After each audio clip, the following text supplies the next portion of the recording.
Hi there. Before we dive into today's episode, I want to ask you an important question. Are you wondering why your hard work isn't reflecting in your bank account? If so, I've got something that could change the game for you. With my Digital Product Accelerator one-on-one coaching program, I'm on a mission to help entrepreneurs like you bank consistent revenue without sacrificing your time or sanity. Imagine shifting from 90% client-facing work to enjoying consistent revenue from your digital products, all while reclaiming your time. You already know that you don't need another course, and a one-size-fits-all approach isn't going to cut it. What you need is a strategic, long-term plan tailored just for you. So if you're ready to build the profitable, freedom-giving business you've dreamed of, apply to work with me by going to destinycop.com/apply. I cannot wait to learn more about you and your business.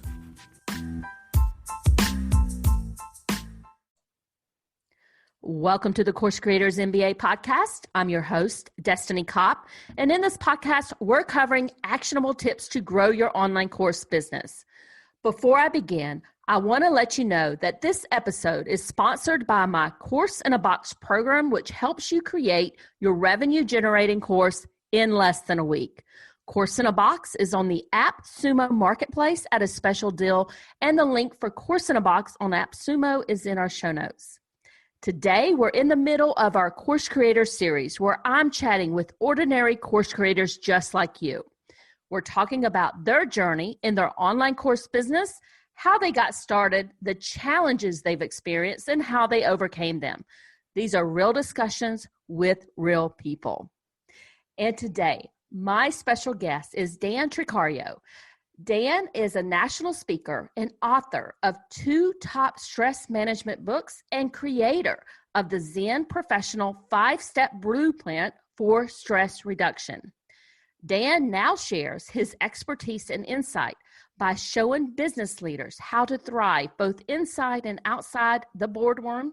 He has been featured in Fast Company Magazine, Atopia, and Teacher to Teacher, as well as having guested on many business and educational podcasts.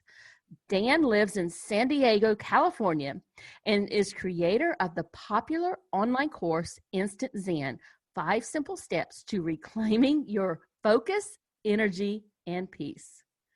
Dan, thank you so much for joining me. We've been chatting a few minutes before. I'm so excited to dive into your journey and kind of how you got into the online course business. Well, thanks for having me, Destiny. I'm thrilled to be here. It's a pleasure. So why don't you just take a few minutes and tell the audience a little bit more about you? Take us, you can start at the beginning and just kind of take us through the journey of how you got to where you are today. Sure.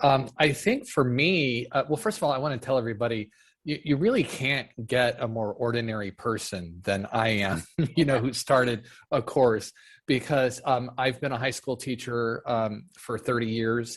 And this kind of, for me, starts around 2014, where I was experiencing tremendous stress. I was heading toward burnout. I was looking around and seeing this happen with other teachers. And we lost 3 teachers in my own English department in the space of a couple years from the same kind of thing. They just, the bureaucracy and the red tape and the standardized testing machine and the lack of funds and all of that stuff was just getting too much. Now, keep in mind that has nothing to do with the teaching and the relationship with the students and all of the things that we got into the profession for. Those things are lovely. Those things I still love to this day. But I didn't know how I was going to make it to retirement. And I was a drama major and an actor in college. And I thought back to the acting classes, and I thought back to how the acting teachers talked about relaxation exercises and breathing exercises and being in the moment and mindfulness and all of these kinds of things. And they talked about how it was important as a performer to have what they called a relaxed preparedness. You were calm, but you were ready to go. You were relaxed, but you were ready to perform. And I thought, well, that's what teachers need. So I've always loved writing. I always wanted to be a writer. And I started a blog that I called The Zen Teacher that really were reminders for me about how to just chill out and relax and kind of use those techniques to get through all of the stress. And then I was fortunate enough to turn the blog into a book. And then my publisher started getting me some speaking engagements at different school districts around the country.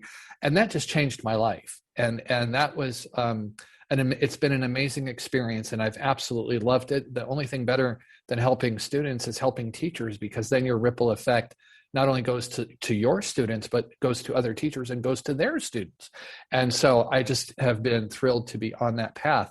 But right around the time the book was published in 2015, I started hearing, about online courses, and I just kind of intuitively knew that I said, this is the future. This is where we're going. And I thought, I need to get on that train.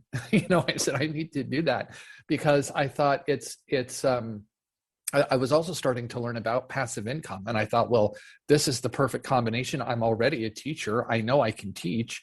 So I need to take what I know and turn it into a course. And, the funny thing is, I knew I was over 50 at that point. I was like, I'm not going to go back to school and become a doctor or a lawyer or anything like that. So I really was investing in taking online courses too, and online programs. Some, as cheap as $50, $100, something like that. Some up to $2,000, and I kind of looked at those like student loans, right? I mean, I wasn't going to get a degree at the end of it, but I was going to get practical skills that I could use. And so if it was good enough for me to take, I thought, well, why not, create one myself? And so this is the secret. And I want to say, don't tell anybody, is one spring break, I snuck into my classroom and I threw up a backdrop behind my desk. And I asked the librarian, hey, do you have a potted plant or anything, just for some set dressing? And I put the little potted plant next to me. And I shot 14 videos in one day. I had kind of mapped out the curriculum, what I wanted to have happen in the course.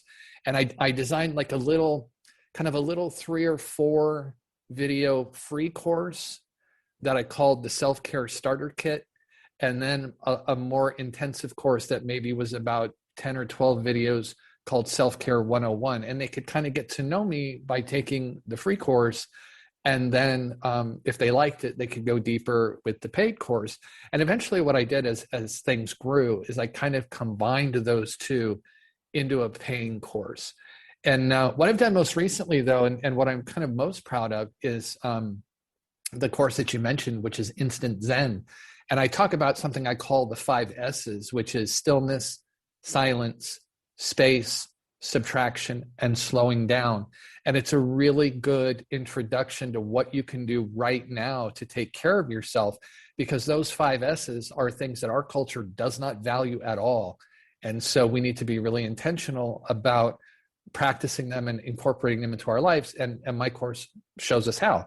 And I've also kind of lately been transitioning into the idea of helping people in the corporate sector, because they're stressed out too.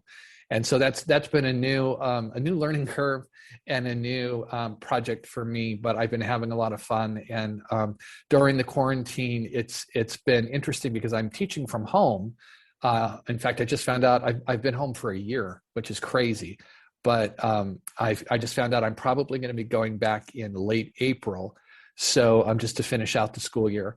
And so I've had all this time to try to really work on this platform that I have, and it's been fun. And online courses have been a game changer for me, brought in some extra income, and I highly recommend everybody try it. And again, if I can do it, anybody can do it, because I am far from a tech guy, but it doesn't take that much anymore.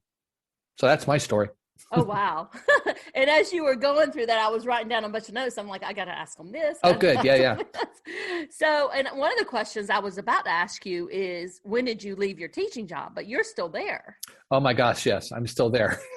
Well, and the Wow. thing is, Destiny, is I love it. I love teaching. And people say, if this really took off, would you leave? And in the beginning, I was like, I don't know. I love teaching. But now I'm like, yeah, let's see what happens. I mean, because it has been hard. That I always say that there's a difference between teaching and the education profession. And the education profession right now is frankly kind of broken. And there are amazing teachers out there, but they are fighting against an infrastructure that is and everything's flawed. But this infrastructure is in massive need of overhaul, and I don't think too many people would disagree with me. But we do the best we can. But I can't think of anything more noble than spending my time helping the future of the world. So that's the way I look at it. But yeah, I'm still there. Now, I'm an educator myself, but I teach at the college level. Mm-hmm. But I can, even though it's a different level of students that you're teaching, right? Older students, and even some of ours, as I can teach at the graduate and doctoral level. Mm-hmm. They're still experiencing those teachers and those professors and faculty are still experiencing everything you're saying there. So sure. It does, yeah. It applies to them too. So all this started in 2014, and about a year later, you launched sometime in that you started your blog, then launched your book. Yes. And you launched your book in 2015, correct? Yes. When exactly did you launch your first course? Hey there, Destiny here, and I'm the host of the Creators MBA podcast. And this episode is brought to you by HelloContent.shop, your go-to destination for content creation in your online digital product business. I understand how busy you are as an online business owner. I am right there with you. And that is why I have filled our Hello Content Shopify store with low-cost digital products that you can use as a lead magnet or part of your paid programs like your online courses or memberships. We also have marketing templates like email swipe files and social media templates designed to save you time and money. So whether you're looking to streamline your content strategy, enhance your digital products, or just save some precious time, I've got you covered, my friend. Now visit the HelloContent.shop today and take the first step towards effortless content creation. Oh gosh, I probably, preparing for this, I probably should have looked that up, but I didn't. It was soon thereafter is what I would say, because I know that the book came out in October of 2015. I didn't have a course. I was already thinking I really should have a course. So I'm guessing what I probably did was I think, probably 2016. So I probably shot it the following spring break in my classroom and then launched it. I had my daughter's friend who was good at video editing.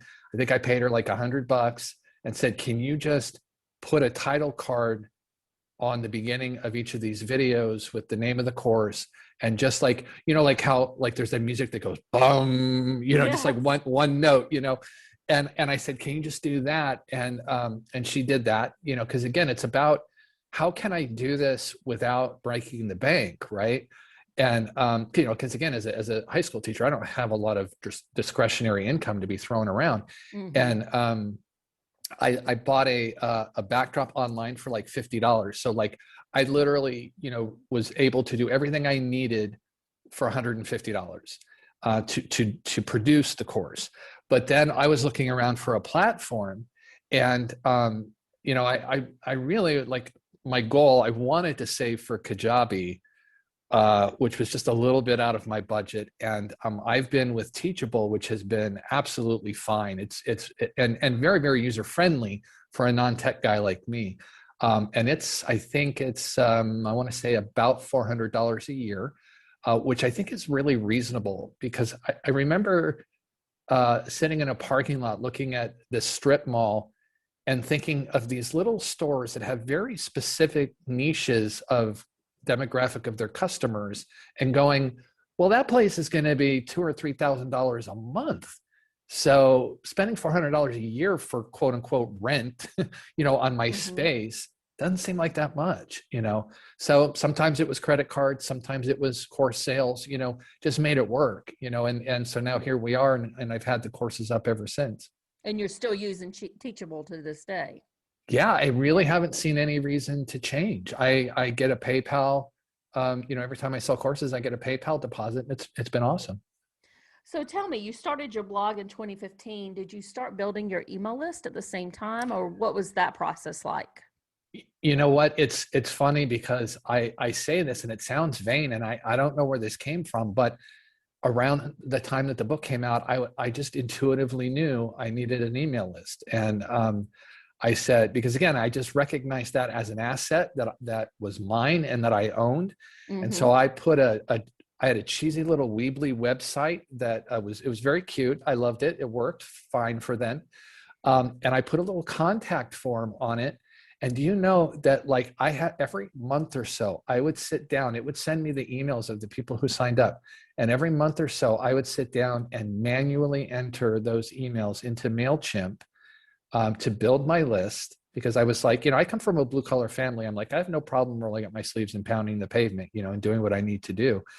But when I got, I was, knew enough about entrepreneurship and had enough courses behind me and all of that, and people helped me get it automated. Gosh, I thought I was going to cry. I thought it was the most magical, amazing thing is people just sign up and then they're magically put on my email list. And so that's probably been, I think that happened in 2017 when I finally automated the email list. And so now I have almost 2,200 people on the email list.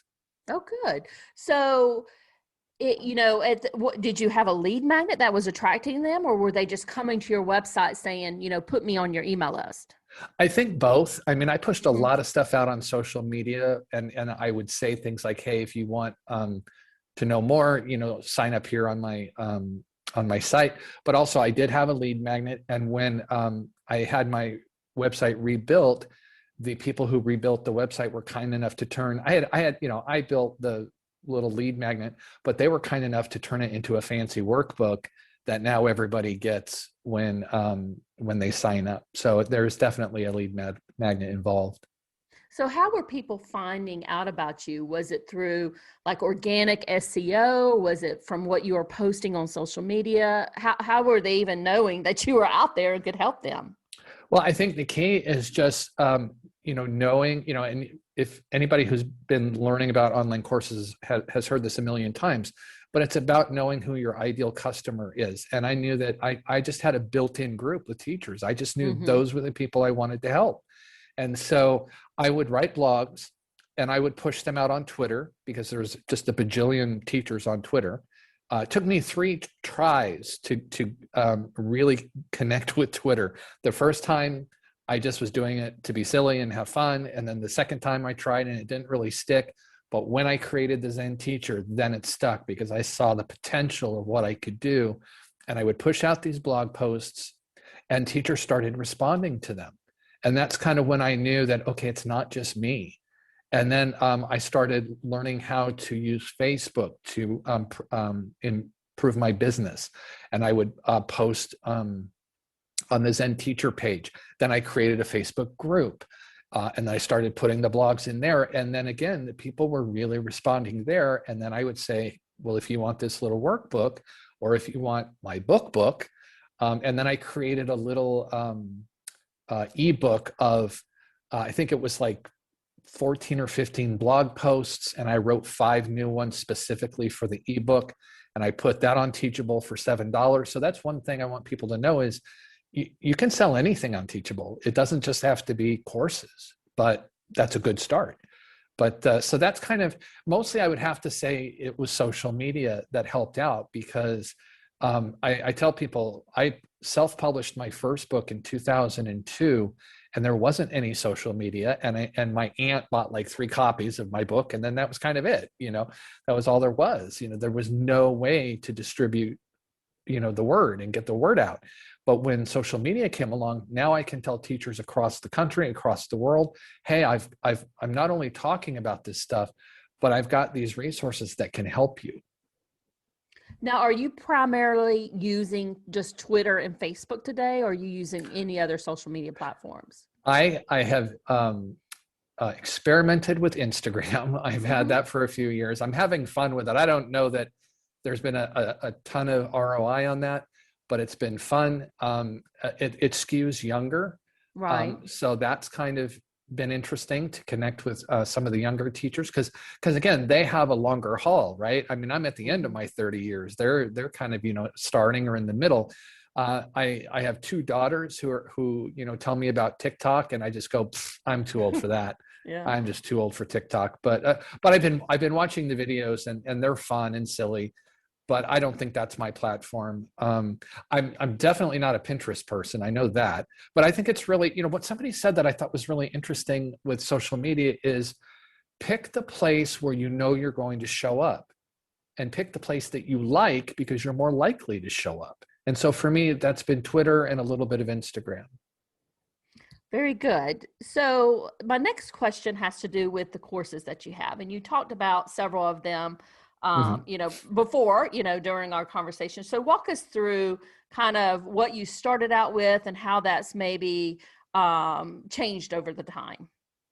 Well, it's funny, because anybody who's creative knows that when they get better and as years pass, they look back on the first things they did and they're kind of embarrassed. They look back and they're like, oh my gosh, I can't believe I put that out into the world.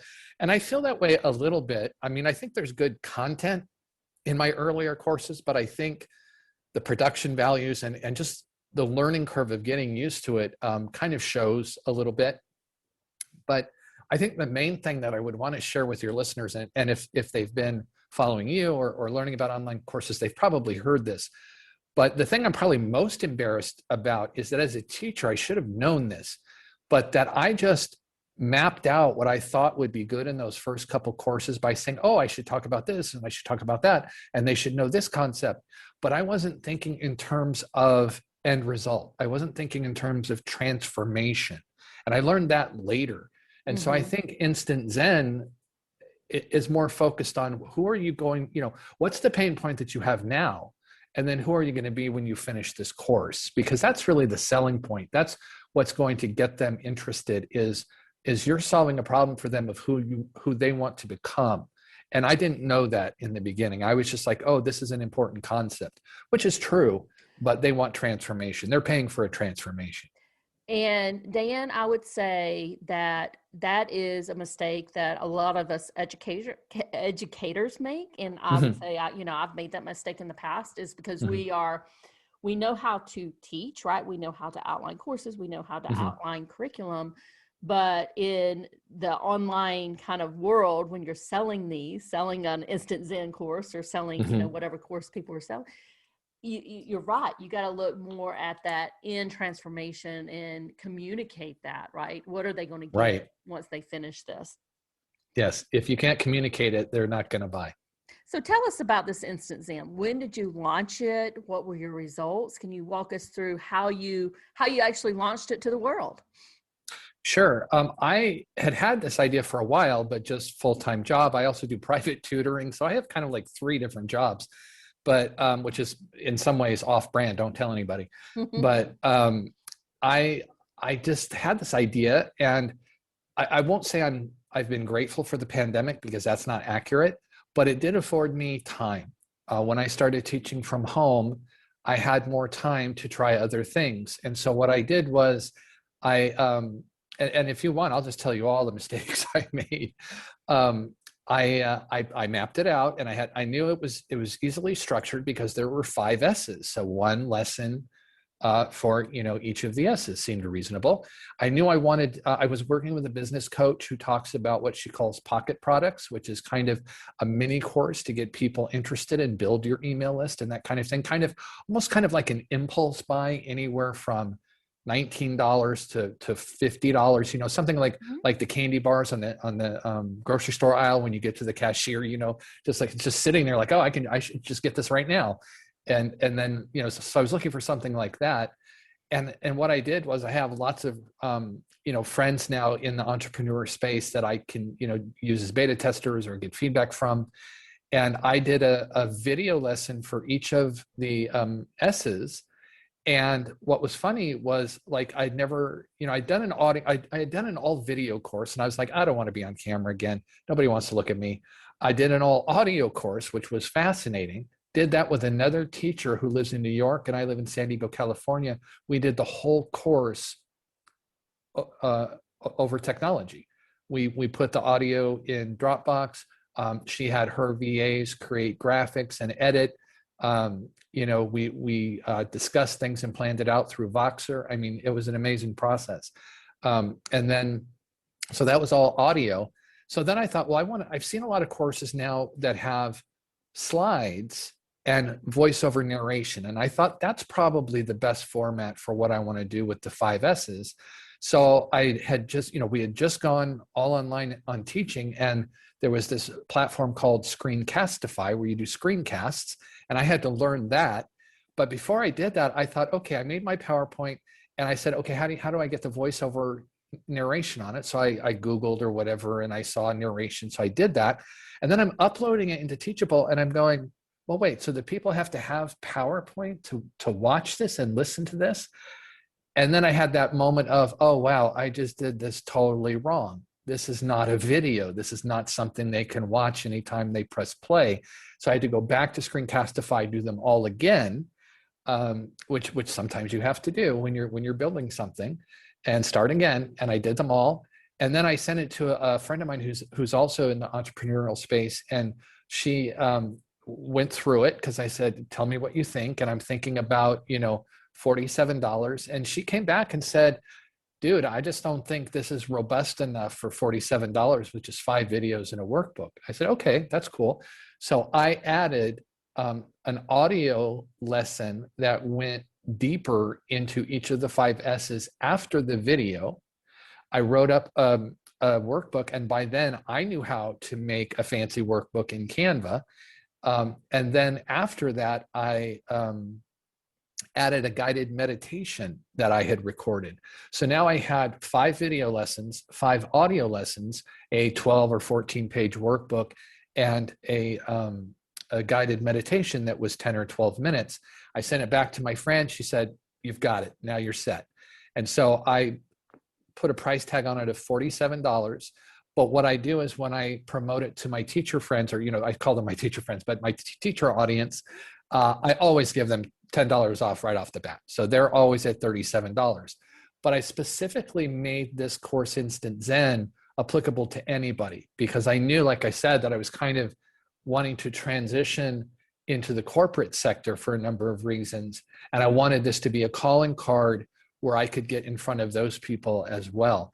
And so, frankly, I mean, if we're talking numbers, here's the thing.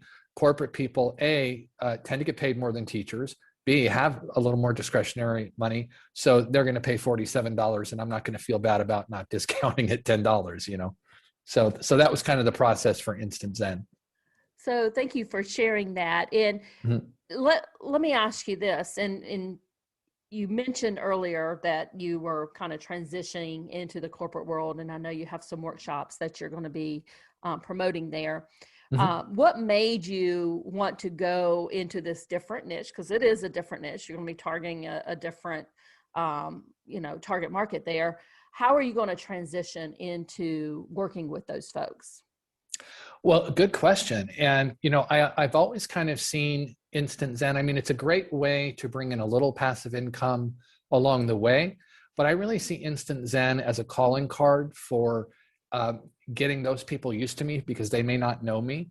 And what I also did, which is somewhat related and somewhat not to what we're talking about here, is I launched a podcast called The Zen Professional Moment. And they're very, very short, because, I say they don't call it busyness, for business is busyness, right? These people are busy. So my episodes are between 3 and 5 minutes only. And it's one tool, one strategy, one concept that you can use and implement in your life right now to reduce the stress. So the way I see the funnel going, I'm hoping, I haven't tried this yet, but I'm almost there, is I'm going to email HR people and say, hey, look, here's a podcast. I'm providing value. I'm giving you a resource to give to your people, your employees, your managers, your executives, whatever, that will help them kind of avoid burnout and reduce stress and improve their self-care. If you want, I can also, if you like that, I will give you one free enrollment into Instant Zen, my course, and they can try that. And then if they email back, which shows some interest, and I give them that online, or I give them the code for the online course, then I will say, by the way, I also do workshops if you want to bring me in, and that would be the higher end ticket item. So I'm hoping that process is successful in terms of transitioning into that other sector. Have you started it yet? Or are you I'm still almost in the there. planning stage? Okay. I'm almost there. Well, the course is made. I wanted to get a number of podcast episodes published so that they knew I was serious. And tomorrow it's Wednesday. I have scheduled for my first guest on my podcast to record. And then when that's published is probably when I'm going to go ahead and start sending out emails. And I've got the email written. But I wanted to give them something, because as a teacher, I get emails all the time about people saying, hey, do you want us to come in and do a presentation in your class? And I delete those immediately, because I don't have the authority to have people come in my class, or just, random people to do presentations. And plus I have too much curriculum I need to get through. I don't have the instructional time. So I thought, well, how can I email them in a way they won't just delete it? And I thought, well, I need to offer them something. And so that's why I started the podcast. That's a great idea. Let me ask you this. Mm-hmm. And what do you see as next steps in 2021? I know you're transitioning into this new niche. You're going to test it out. What else are you going to do in your business? Well, I think what we learned in 2020 is you might as well try stuff, because there's no guarantees about what's going to happen, And I think, it goes back to the idea of, and I can't remember if I said this while we were talking before or during the show, but, it goes back to people saying, if this takes off, would you leave teaching? Mm-hmm. And that's, at this point, after 30 years, I'm 57 years old, almost 58.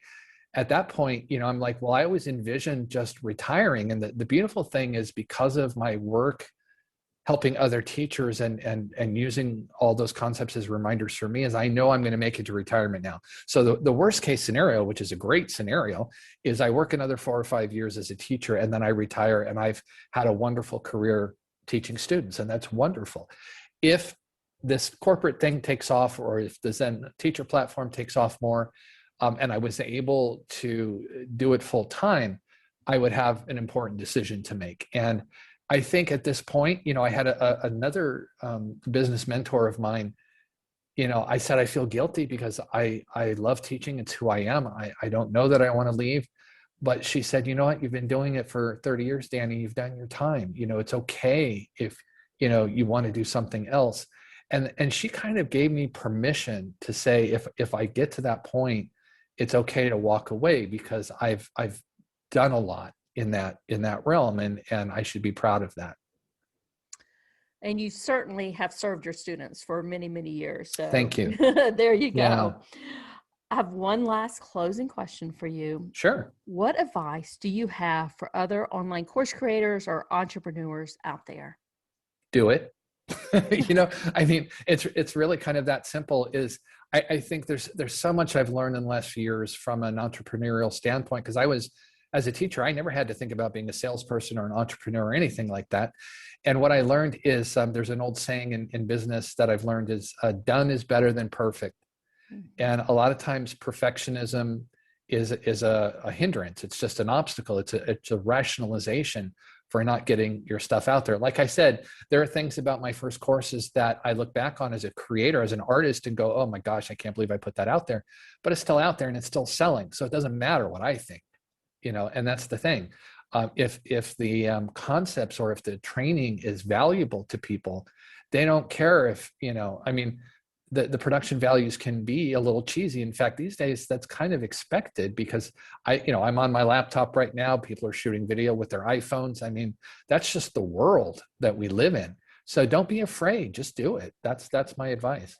And I think that's a great point is, you see kind of these production departments from these corporations that have millions and millions and millions of dollars worth of marketing budget. And it looks like they have all this, carefully curated content. And the reality is people aren't looking for that. And they're certainly not looking for that from you or me. So I look more skeptically at those people, to be honest with you. Right. I'm like, why are you so slick? There you go. That's a red flag to me. For sure. And Dan, can you tell people where they can find you? Sure.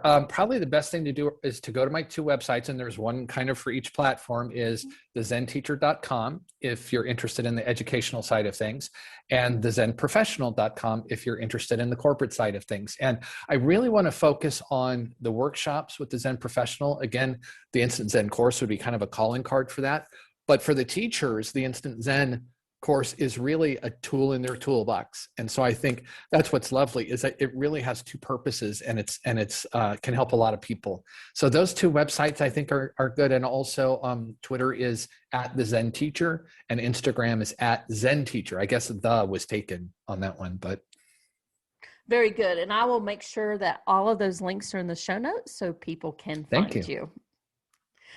Course creators, thank you so much for joining us today. If you have any questions about Course in a Box, which is offered on AppSumo, please reach out to me on LinkedIn or DM me on Instagram. I hope you enjoyed this episode with Dan. Would love for you to rate and review the podcast on Apple Podcasts or your favorite podcast platform and show us some love there. Have a great rest of your day, and bye for now.